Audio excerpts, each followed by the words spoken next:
Hey friends, if you wish to change the default PDF reader application on Windows 11, then please watch this video. I will guide you through the process.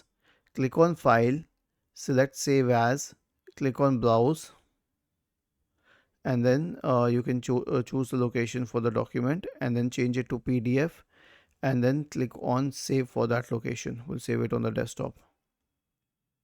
Okay. Now, when you try to save it, this box will open connecting to the printer. Simply cancel it. By default, it will open in the on the Microsoft Edge browser, but you can change it. I'll show you how. You can right click on the PDF file and then you can select open with, and then you can select choose another app. You can select Chrome or whatever app you wish to use and click on apply.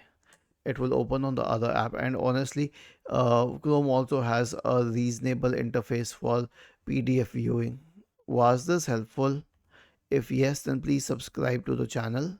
If not, then let us know in the comment section of the video on how we could help you further. Thank you for watching this video and have a nice day.